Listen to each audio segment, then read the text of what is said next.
दफा का जिक्र है कि एक जलपरी समंदर के किनारे एक गार में रहती थी। शाम के वक्त जब मछेरे अपनी कश्तियों में बैठकर मछलियां पकड़ने आते तो जलपरी कश्ती के साथ साथ तैरा करती और इनकी बातें सुना करती थी। मछेरे मजे मजे से अपने खूबसूरत गांवों, हरे भरे खेतों और रंग बिरंगे फूलों का जिक्र करते और जलपरी बड़े शौक से इनकी बातें सुनती और हैरान होती।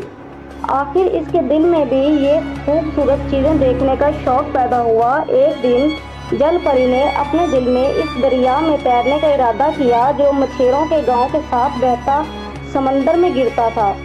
एक रात जब चांद ने समंदर को अपनी किरणों का नूरानी लिबास पहना दिया तो जलपरी इस दरिया की तरफ चल पड़ी। दरिया का मीठा पानी उसे जरा अजीब मालूम हुआ, मगर जलपरी खुशी से दरिया में तैरती रही। वो हरे भरे खेत के मैदान देखती रही जहाँ गाय भैंस घास चर रही थी। इन्हें देखकर वो डर गई और पानी में अपनी चमकदार दुम जल्दी जल्दी हिलाती हुई तेजी से तैरने लगी।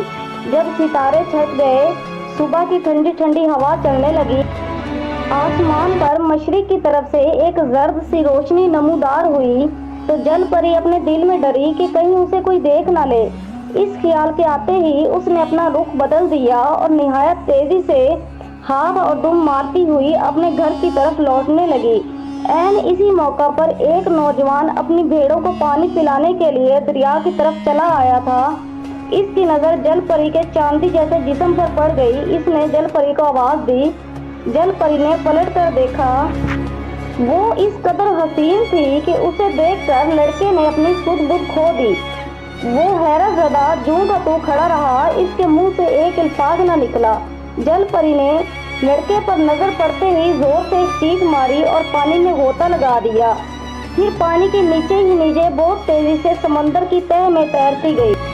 लड़का भी दरिया के किनारे किनारे दूर तक चलता गया, लेकिन उसे जलपरी का कुछ पता न चल सका। आखिर मायूस होकर वो वापस इसी जगह पर आया जहाँ दोनों की आंखें चार हुई थी।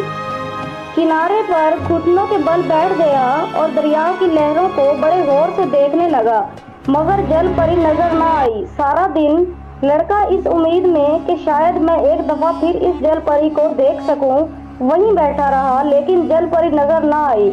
दूसरा दिन गुजर गया, फिर तीसरा दिन गुजर गया, मगर जलपरी का कुछ पता न मिला। आखिर लड़के ने दिल के हाथों मजबूर होकर हमेशा के लिए दरिया के किनारे अपना बसेरा कर लिया।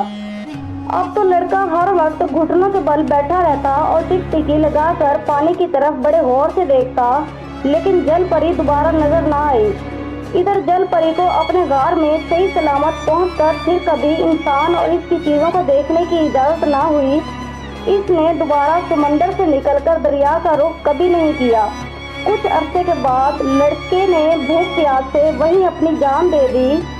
लड़के के दोस्त जब उसे तलाश करते करते दरिया पर पहुंचे तो लड़के की लाश किनारे पर पड़ी थी। लाश इस काबिल ना थी कि उसे शहर ले जाकर दफन किया जाता।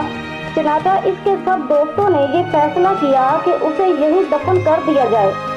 दूसरे साल इस लड़के की कब्र से एक नन्ही सी कोम्पल फूटी और जब कई साल गुजर गए तो वो कोम्पल बढ़ते बढ़ते एक बहुत बड़ा और घना दरख्त बन गया। खुदा की शान, ये दरख्त भी लड़के की तरह पानी पर झुका हुआ था जैसे वो किसी को तलाश कर रहा हो, और जब शाम की हवा इसके पत्तों से गुजरती तो ऐसी आवाज पैदा होती जैसे कोई आहें भर रहा हो।